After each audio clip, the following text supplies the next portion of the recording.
Ibu-ibu lihat aja sampai selesai, kok bisa nanti menjadi kaya.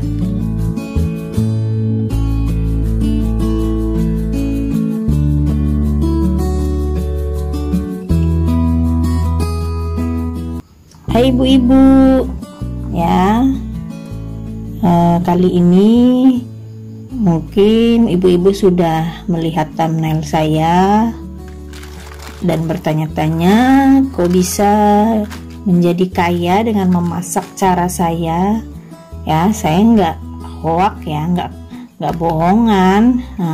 Dan saya nggak mau nyari yang model jadi YouTuber yang cuman jual thumbnail dan isinya zong kayak gitu. Saya nggak mau ya ibu-ibu ya.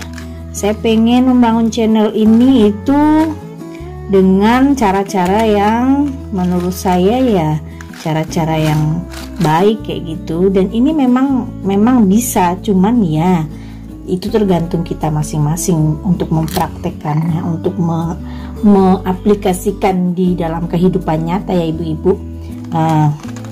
Dan ini di satu masyarakat itu memang sudah dilakukan ya. Nah, apa sih masakannya ya? Ini hanya caranya saja ya ibu-ibu, cara bagaimana memasaknya, dan saya kombinasikan dengan cara memasak ala Jawa ya. Ini bahan utamanya ayam 3 potong, dan ini ada sayuran sawi hijau. Bumbunya ini ada bawang putihnya ada 2 buah, bawang merahnya ini sekitar 6 ya ibu-ibu karena kecil-kecil. Ini cabai rawitnya ada 20 buah, dan ini ada salam 2 buah. Biasanya ada laos, saya nggak punya laos ya. Ini bukan karena untuk penghematan sebenarnya ibu-ibu ya, tetapi karena memang sudah tradisi, sudah kebiasaan ya dari ini sebuah penduduk kayak gitu ya. Bagaimana mereka itu membuat lauk ya, membuat lauk kadang dicampurkan juga dengan sayuran yang di situ lauknya itu kadang hanya seperti ini, segini aja, 3 buah ini bisa untuk seharian. Kok bisa? Ya bisa. Nanti ini caranya dipotong-potong, nanti ibu-ibu bisa lihat ya. Sekarang saya potong ini dulu, potong sawinya dulu. Tadi yang bagian bonggolnya ya ibu-ibu itu ada semut ya, sarang semut, jadi saya buang aja. Susah ininya, susah susah untuk membersihkannya. Nah, ini ada untuk sarang semut kayak gini nih yang bikin hitam ya. Nah, ini saya motongnya ala mbah saya dulu, dipotong-potong seperti ini. Nah, baru dioseng-oseng. Jadi ini sebenarnya ya masakan-masakan saya ibu-ibu itu perpaduan ala adat ya, budaya Jawa, budaya saya, rumahan saya ya. Budaya Jawa masakannya juga macam-macam ibu-ibu, sangat-sangat beragam. Kita Indonesia ini sangat beragam ya. Jadi ada banyak cara. Satu keluarga terkadang untuk bikin oseng-oseng itu berbeda-beda. Nah, sayuran ini nanti akan menyusut. Bagaimana cara menjelaskannya nanti ya, ini ibu-ibu lihat aja sampai selesai, kok bisa nanti menjadi kaya. Karena orang di desa tempat mertua saya itu ya, lauknya sedikit, nggak kayak kita orang Jawa. Orang Jawa ini kan ya seperti orang mana ya, kayak misalnya Korea, nasinya seuprit, lauknya yang segambreng. Nah, itu tidak ada sejarahnya dalam penduduk di wilayah pegunungan Jambi ya. Rata-rata di pegunungan Jambi ini mereka ya cara hidupnya dalam hal makanan, mereka itu tidak boros lauk. Kenapa tidak boros lauk? Karena lauk itu sendiri susah didapat ibu-ibu. Ini sudah selesai. Nah, kita ke sini ya, kita potong-potong ininya ibu-ibu. Ini caranya.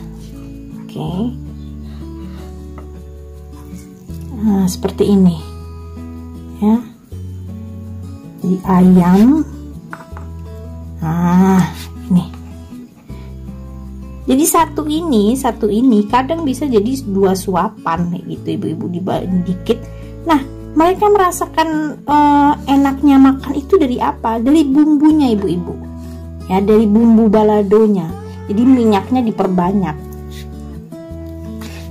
Minyaknya itu yang kemudian dibumbui, ya, dibumbui dengan baik. Nah, kemudian ketika makan ya, minyaknya ya tidak seperti kuah minyaknya, tapi ya kuah, tetapi kuah kering seperti itu ya ibu-ibu ya. Nah, jadi saya mengilustrasikannya seperti itu. Jadi mereka makannya segini bisa untuk 2 suapan seperti ini. Kan luar biasa. Kalau kita satu ayam, bahkan ya untuk beberapa satu ayam itu, satu potong ayam ya, itu bisa untuk 1 kali makan, boros ya. Makanya saya bilang pas waktu ke sana pertama kali tahu budaya di sana, karena saya sebelum ini nggak pernah, sebelum menikah itu belum pernah ke rumah mertua ya ibu-ibu ya, karena kami long distance gitu ya, cie. Nah, jadi flashback deh. Nah, itu jadinya nggak pernah tahu bagaimana budaya di sana. Nah, disitulah saya tahu dan mengalami cultural shock. Loh, kok makannya orang sini kok begini ya? Beda dengan saya. Itu baru satu wilayah aja ya ibu-ibu di Nusantara ini, di Indonesia ini. Apalagi kalau di mana, di Sulawesi, di Papua, saya nggak tahu lagi deh ya. Jadi luar biasa memang Indonesia ini ya. Nah, kemudian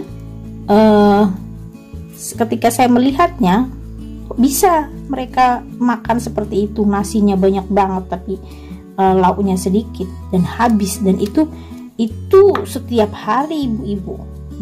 Dan ketika mereka melakukan hal yang tidak biasa, dan ini beberapa kemudian bercampur ya ibu-ibu, karena mereka kan ada yang menikah pada perkembangannya itu, ada yang menikah dengan orang-orang di lembah ya, bukan orang, tidak hanya satu ini, dan itu dibawa ke dalam keluarga mereka. Jadi kebiasaan itu dipakai dalam keluarga mereka ya ibu-ibu, dan itu ya menjadi kebiasaan, menjadi budaya di sini sebagian ya. Tapi di tempat tinggal saya enggak seperti itu ibu-ibu. Saya hanya menceritakan ini, dan ketika saya melihat fenomena itu ya, kebiasaan budaya itu, saya bilang, wah, kalau kayak gini sih bisa jadi kaya sih di sini. Dan memang iya, rata-rata misalnya penduduk ininya karena menghemat makanan, bahan makanan, mereka memang bisa bisa menjadi kaya, karena di sana misalnya kayak bahan bangunan itu mahal ibu-ibu, karena jauh dari ini kota. Nah, satu bata aja bisa sampai 1000-an atau hampir ya 1.500 hampir 2.000 kayak gitu ya. Makanya dari itu mereka cara menghematnya adalah bahan makanan ya, karena bahan makanannya itu sulit. Hutan semakin berkurang, dan ya sekarang mereka menjadi manusia modern ya, yang tidak bergantung ke hutan lagi, bergantung ke kebun iya, tapi untuk menanam kopi, menanam nilam dan lain sebagainya. Tetapi bahan makanan mereka bergantungnya ke kota. Jadi ketika pasokan bahan makanan itu kurang, mereka harus berhemat seperti itu. Kita tuangin minyak ya, agak banyak untuk menggoreng ayamnya. Ini digoreng dulu ya ibu. Jadi kalau di sana kebiasaannya ya hanya seperti ini, kemudian dibalado, hanya daging dibalado. Kalau mau ditambahin ya sayurannya bukan sayuran seperti sawi. Mereka nggak doyan sayuran yang kayak gini, jarang dipakai ya ibu-ibu.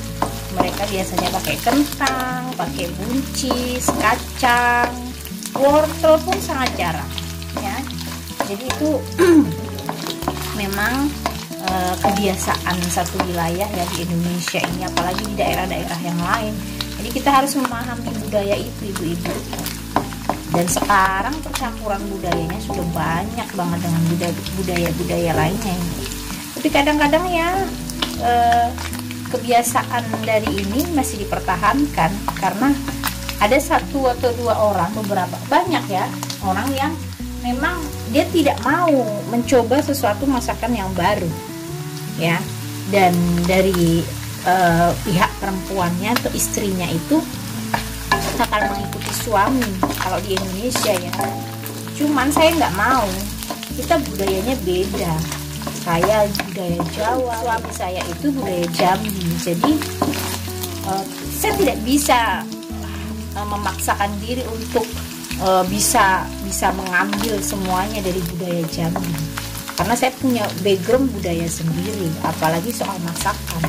Jadi alangkah lebih baiknya ketika saya memasak itu juga ada semacam akulturasi, ada percampuran budaya tanpa ya menghilangkan budaya itu sendiri. Nah, salah satunya ini adalah seperti ini, Bu. Sambil menunggu matang ayamnya, kita potong-potong dulu bumbunya ya, ibu-ibu. Nah, di sana juga cara memotongnya, ini pisaunya itu yang bikin saya agak shock, sebenarnya shock banget enggak sih, cuman tidak terbiasa kayak gitu ya dengan budaya saya di lingkungan saya di Jawa sana, yaitu menggunakan cutter, ibu-ibu. Kok bisa-bisanya pas awal-awal saya, kok bisa-bisanya mereka menggunakan cutter. Dan bahkan misalnya saya ini kan, saya coba ini ya, jadi mereka hanya seperti ini, memotongnya seperti ini, ibu-ibu. Nah ya, kalau mereka terkadang tidak perlu, namanya ini talenan, apa ini sih, alas seperti ini, tidak perlu, tapi cukup dipotong-potong seperti itu saja menggunakan cutter itu ya. Dan cutter itu bisa dipakai sampai berkali-kali, dan itu yang bikin saya wah shock kayak gitu, kok bisa mereka. Dan saya pun mempelajarinya, dan bisa, ibu-ibu. Segala sesuatu kalau mau dipelajari ya tentu saja bisa ya, ibu-ibu ya. Ini sudah, ibu-ibu, jangan terlalu kering. Jadi begitu, ibu-ibu, saya bukan bohong kalau ini dipraktekkan dengan cara seperti ini, lauknya sedikit, menghemat, apalagi seperti pandemi sekarang ini ya, ibu-ibu, bisa tetap makan enak, tetapi ya dengan cara yang sedikit berbeda. Kalau bahasa saya ini ada bagusnya, ibu-ibu ya, tidak membuang makanan, jadi menghemat ya, penghematan makanan. Ini sisa minyaknya jangan dibuang ya, ibu-ibu ya. Mungkin kalau di Jawa di sana ya kebiasaannya ini terlalu banyak, tapi kalau di keluarga suami saya ini dikit. Dan ini bumbunya ini ala Jawa, ibu-ibu. Di sana itu semuanya dihaluskan, nggak ada yang namanya bumbu diiris-iris model kayak gini. Kalaupun ada ya diiris-irisnya itu untuk bumbu awalnya doang ya. Kalau mereka bilang ini untuk supaya lebih gurih, mereka goreng seperti ini. Biasanya cuma cabai bawang merahnya doang ya, bawang merahnya doang, kemudian baru bumbu gilingnya masukkan seperti itu.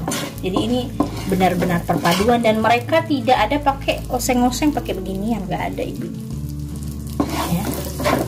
Ini jadi saya perpaduan antara budaya saya dengan budaya suami. Jadi menghasilkan masakan-masakan, ada beberapa masakan-masakan yang saya perpadukan dengan masakan dua budaya ini ya.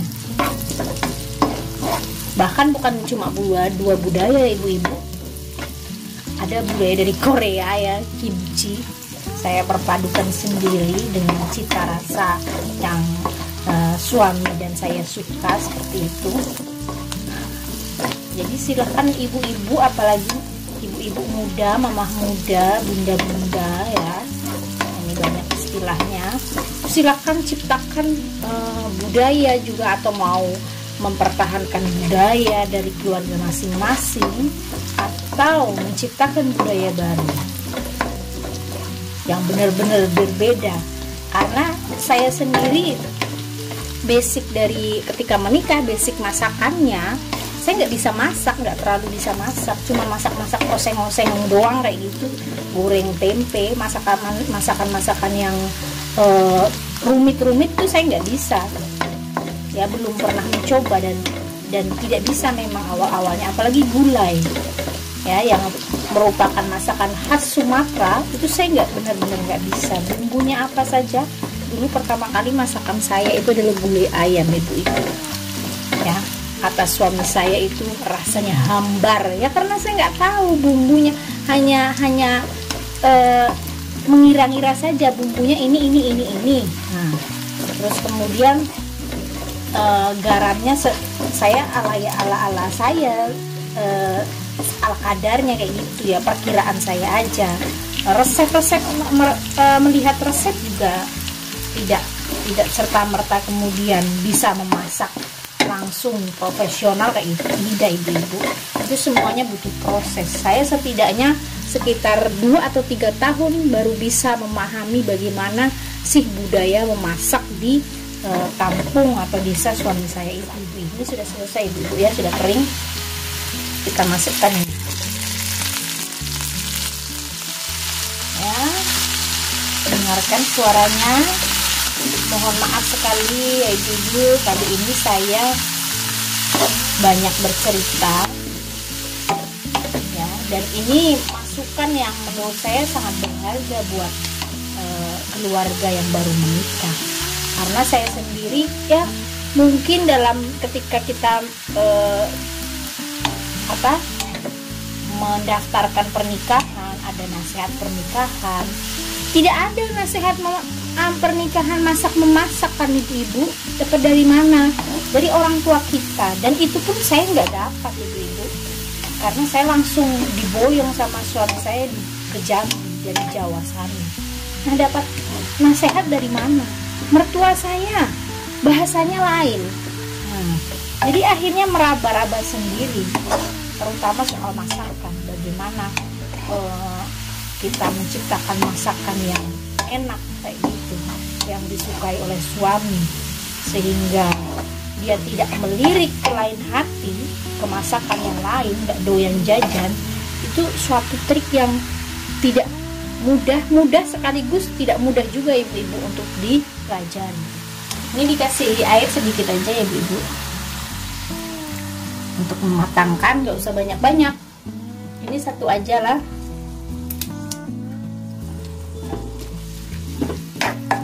Saja, kemudian kita masukkan garam. Ini garamnya setengah sendok teh garam. Ini sentuhan terakhir ya ibu. Nah, lupa dicicip ya ibu-ibu, tadi sudah saya cicip. Nah, ini sekaligus ya, sayur plus lauk. Oke, ini sudah selesai. Kita plating ya ibu-ibu di sini. Oke ibu-ibu, ya, ini hasil dari oseng-oseng ayam dan sawi hijau, yang menurut saya kalau memasaknya dengan cara seperti ini bisa menjadikan kita kaya. Tetapi sekarang saya tidak mempraktekkan setiap hari seperti itu ibu-ibu, karena background saya budaya Jawa, jadi saya kurang puas kalau lauknya nggak banyak. Jadi ya saya belum kaya raya kayak gitu ya ibu-ibu. Tapi kalau ibu-ibu mau mempraktekkan, apalagi di tengah pandemi seperti ini bisa sangat menjadi penghematan yang luar biasa. Itu pun saya lakukan, sejujurnya ini saya lakukan ya ibu-ibu, ketika saya kekurangan secara materi sedang kurang seperti itu, saya melakukan penghematan dengan cara masakan-masakan yang seperti ini, perpaduan seperti ini ya ibu-ibu ya.